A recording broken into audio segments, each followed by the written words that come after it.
Welcome everybody, and it's a great privilege for me to present the situation of South and Southwest Asia. Uh, we have heard about the Asia Pacific overall context, which our colleague Arman made a presentation. There were a lot of questions which came in. Uh, in this particular case, we will be doing a sub-regional presentation of South and Southwest Asia, which covers 10 countries, 8 countries from SAARC, and then Iran and Turkey. So this covers those 10 countries. If you look at the overall scenario of South and Southwest Asia at a glance, you will find that the sub-region accounts for 44.1% of the population and 14.9% of the GDP of the Asia and Pacific. So while almost half of the Asia Pacific population is in this sub-region, in terms of economic contribution and the GDP, we are only around 15% of the Asia and Pacific, and the greenhouse gas emission also, we are 15.9% contribution of the Asia and the Pacific, and which is around 8.3% of the world. If you look at how the sub-region compares with the other sub-region, and the last one is about this is about the South and Southwest Asia. You will find on track none of the 17 goals are listed here. In terms of stagnant, you will see goal 5, 6, 8, and 10, and 17, and then 11 and 12. You will see we are regressing. The snapshot, if you want to see, it is here where we see the maximum progress is not on the on track to achieve any of the 17 goals. But I mean, within the sub-region, if you want to see where we have progressed more, the SDG 1, where there is no poverty, SDG 3, good health and well-being, and life on land, which is SDG 13. We have done some better progress compared to previous year. And within the sub-region, of course, I will show you a plot of the graph, how far or how near are we with the target of 2020, which this report, 2021, which this report talk about. We have seen several goals within the sub-region where we have done a moderate progress and insufficient progress as well. And I have already said we are regressed in the goals. So this is how the 17 goals look like and how far we are the target of 2021. There was a question which talked about when are we supposed to achieve SDG goal. The end goal of achieving all these targets are 2030, but noting and the call a couple of years ago by all the member states and the Secretary General that this is an decade of action, because we were left with 10 years only to achieve the SDG, and then there is a effort made by the countries and the entire UN system to accelerate the progress towards the SDGs. Of course, nobody knew at that moment of time that the COVID will hit, and some of these impact could also be because of the COVID. Of course, we have data limitation, but if you will see our sub-region and the progress, you can see with the target of 2021, if you look at this line, most of the goals, almost all the goals we are far away. Of course, goal 1, goal 3, and goal 15, which is life on land, you see the band is slightly closer to this 2021 goal. And on 11, 12, and 13, the red one shows that we are regressing. In certain cases, we also lack not lack the availability of the data, which I will touch upon later. If you will see as to how the targets within these 17 goals. So 169 targets which have been looked by our colleagues in the statistical division, and they have looked at the data, and you will find that the gray, this band, which most of the goals you will find suffers from the gray band. That means the progress cannot be measured, and therefore statistical capacity building in the South and Southwest Asia is one of the biggest challenges which the countries are facing. ESCAP on our is building the statistical capacity. There is statistical officers, so there are national statistics officers, in terms of how to uh, tailor-made their data requirement, how to have this methodology for capturing these data. And at the same time, there are many goals where we are regressing in the sub-region, and that is where also ESCAP is having a targeted capacity building and technical assistance program to the member countries in helping them accelerate their goals toward their progress towards achieving SDGs. If you will see the data availability again, and you will find uh, we have in our sub-region 33% of non-availability of data, but on an average, you see East and Northeast Asia also has 36% lack of data. North and Central Asia is 33. Pacific has the highest of 39. South and Southwest Asia is 33, and Southeast Asia is 32%. So this is how, if you look into the number of indicators and their data availability. Well, if you want to see how COVID impacted on the working hours and the job losses, this snapshot gives you this situation. And while you can see that in South and Southwest Asia, we have seen this decline, which is the largest for for our region. And then again, if you look at male and female ratio, then also you will find that it has led to greater losses in terms of this sub-region when compared with other sub-region. Uh, we have lost something around 13.3% during 2020 and 7% around 2021. So even between these 2 years, we saw a lot of decline in terms of job losses. Even we did a study on estimates, and ILO has also done. So there are more than 100 million workers who became jobless because of the COVID.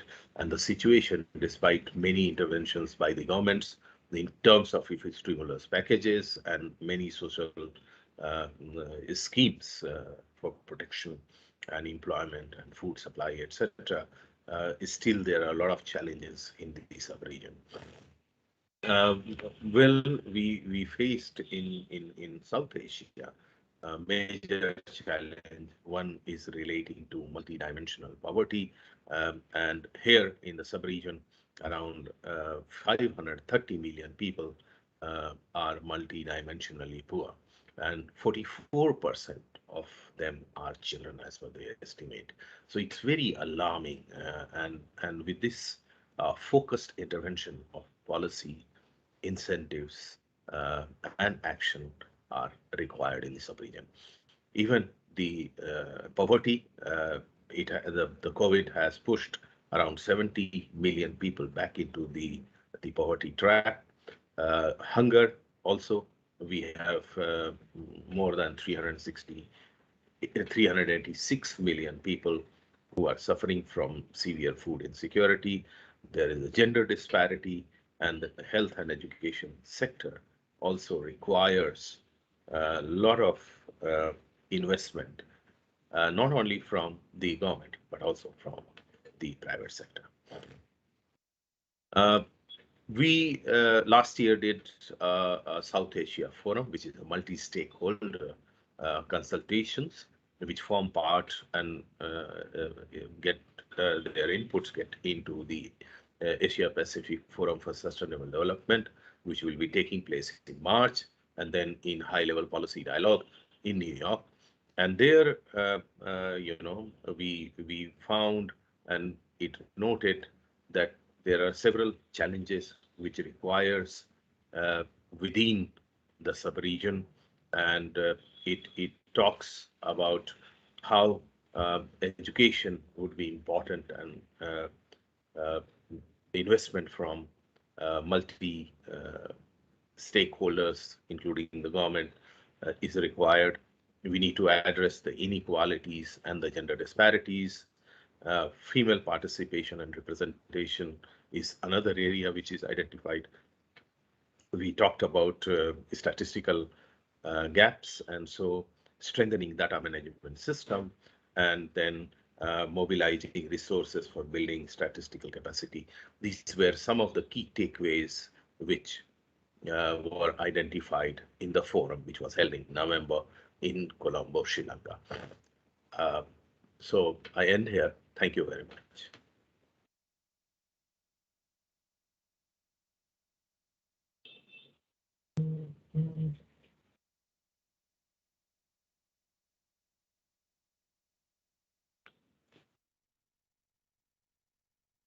So there are comments and questions. Uh, of course, we will be presenting the all the slides would be available. So if anybody has some comment to make, some question, uh, please post it in the chat box. We'll try to answer. Our statistical colleagues are also here in case if you require um, some more understanding on the methodology or data gaps.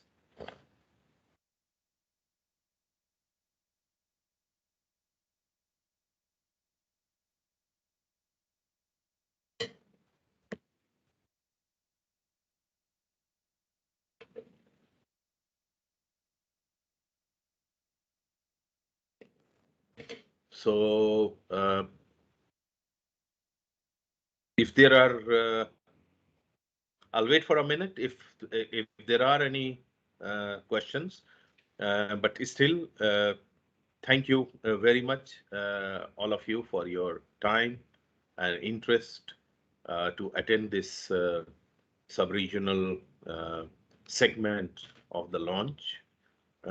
We would be continuing to work on this area with the member states as well as other stakeholders. So anyone is interested in also looking at or participating in some of them, you can write it to us. Okay, so there is a thank you, Mr. Pradeep. Thank you very much.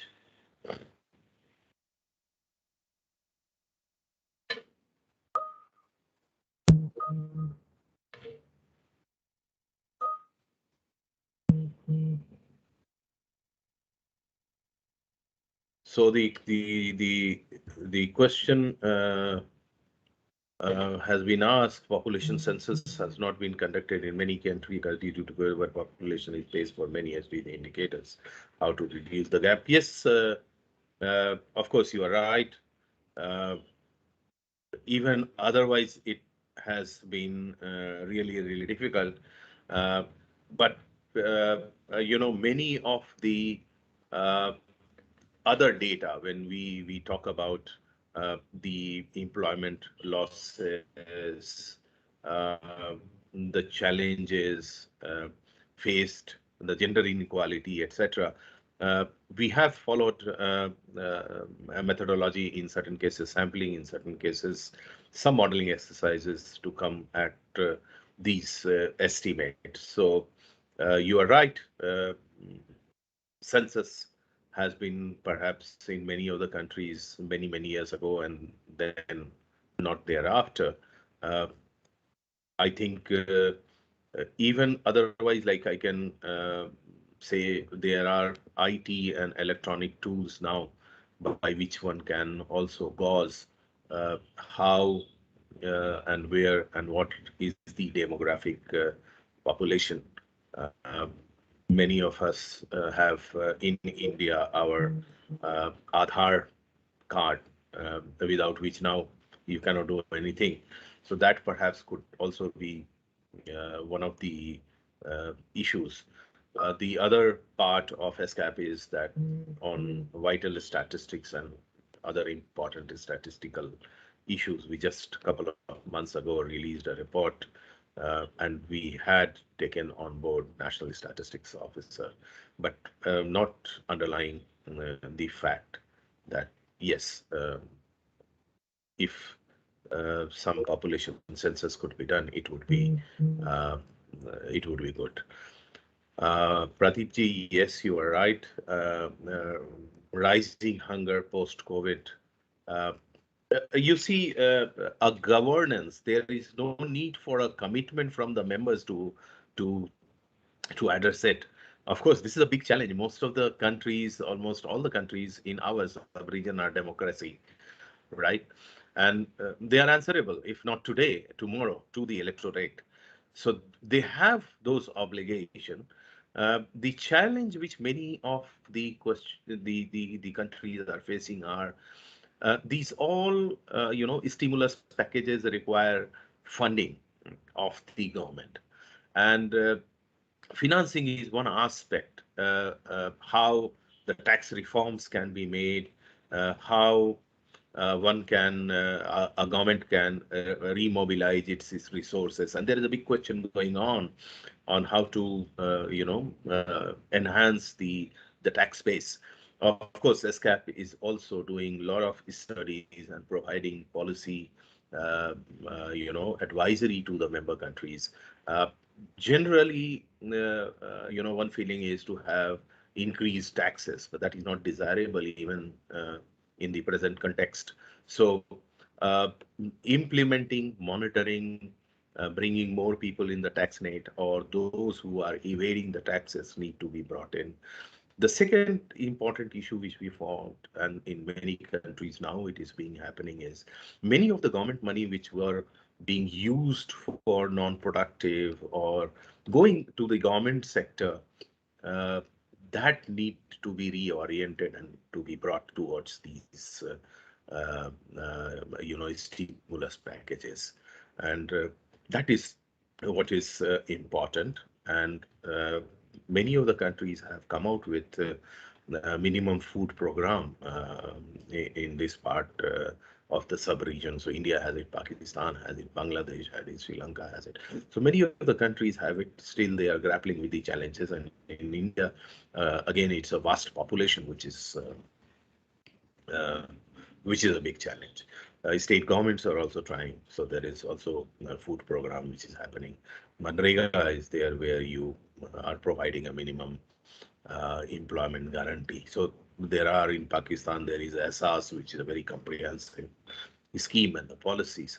And we are all looking into them, and wherever minutely we can ask them to polish up a bit, we are also doing it. In fact, even our office in New Delhi has 2 or 3 publications addressing as to how this can be done, where to generate the resources.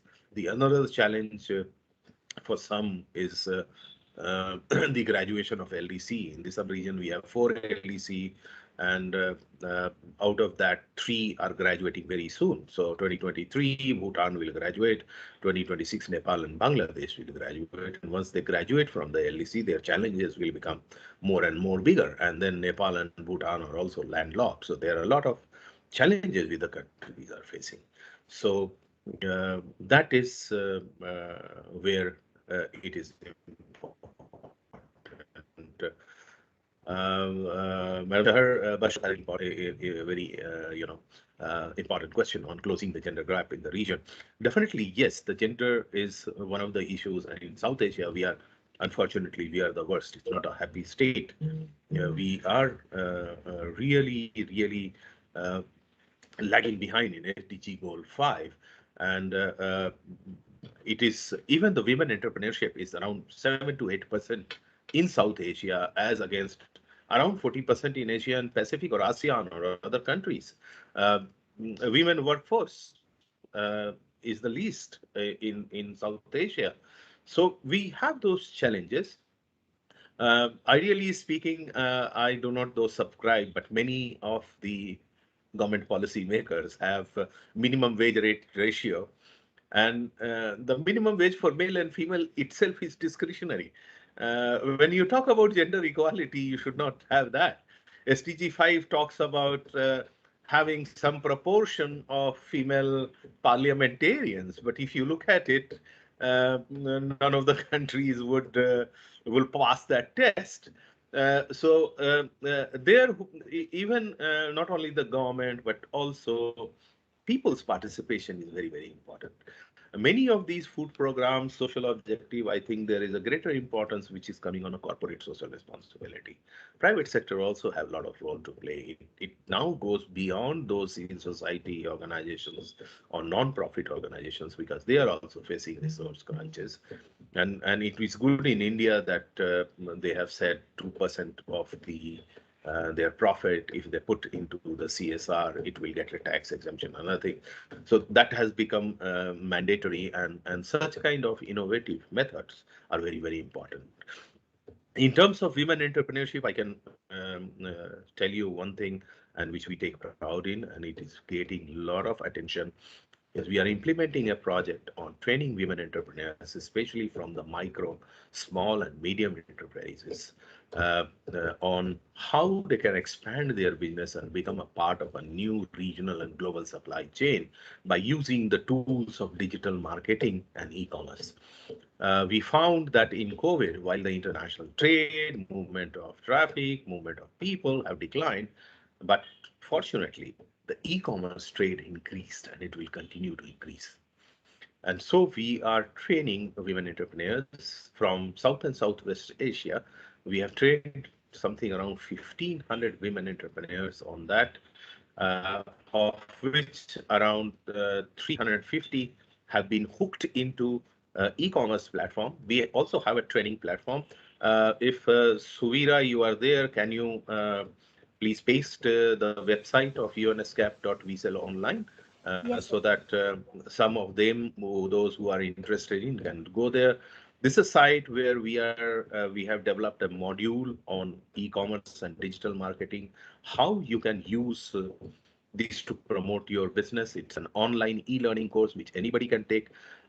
We are just now from 4th to 6th of November organizing a regional training in Nepal, Kathmandu, in collaboration with our partners and the Nepal government. Thankful to them that they allowed, and we are getting 100 women participants all across South and Southwest Asia, which we are funding to come there in a classroom mode to get the training. And we are training them how they can upload their product, how they can prepare their brochure, how they can prepare their company profile, and also we are hooking them with the Facebook group, Instagram, WhatsApp. So we are training them as to how they can use these various platforms for enhancing their business, and then that would definitely contribute to the GDP. This is not a great move, I would say, but this is a small effort from our side, considering the gigantic problem of South Asia in terms of gender mainstreaming. But we hope that this would really help all, and especially the women entrepreneurship, because we have got a very encouraging result and report coming in from women. In fact, this project drew attention now from Commonwealth Secretariat in London and WTO Secretariat in Geneva.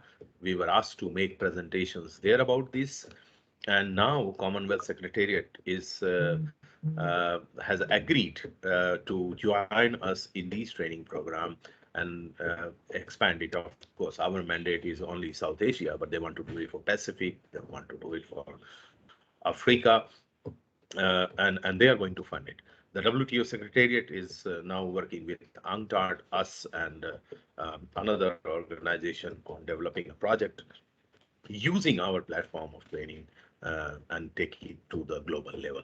So that I think is an achievement, and we take pride in a very limited time that we achieved so far.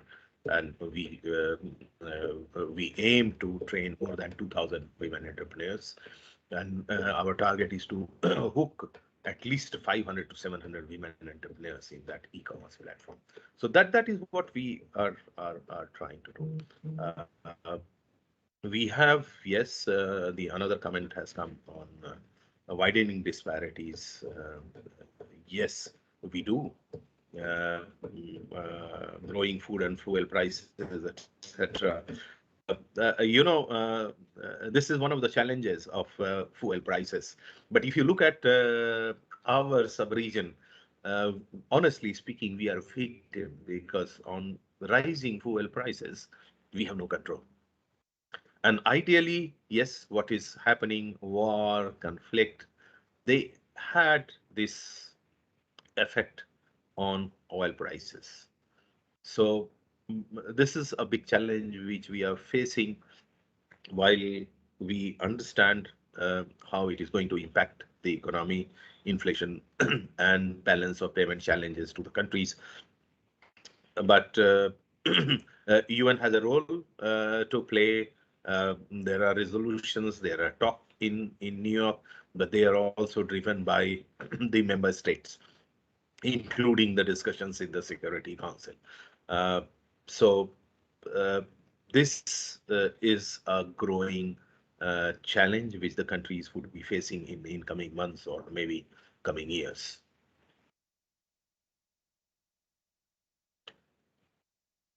So if there are no more any more questions?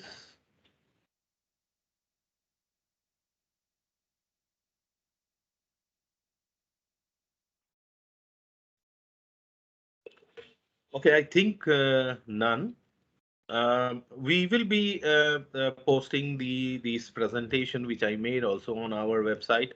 The report is there on the website. Feel free, take your time to read. Um, get back to us if you are interested to know more, if you're interested to participate. Most of the time we are doing virtual event, virtual capacity building, and roping in or collaborating with any one of you would not be a problem or a challenge for us. Thank you. Thank you for your very interesting, thought-provoking questions. And thank you, my colleagues from Statistics Division and ESCAP in Bangkok, who helped coordinate this sub-regional um, uh, event as a breakaway growth. Uh, so don't want any announcement to be made by you or a colleague from Statistics Division? Feel free, please.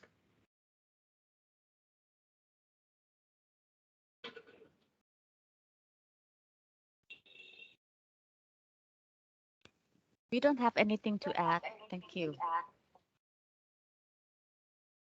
Okay. So thank you then, everybody. It was nice having you here. Grateful.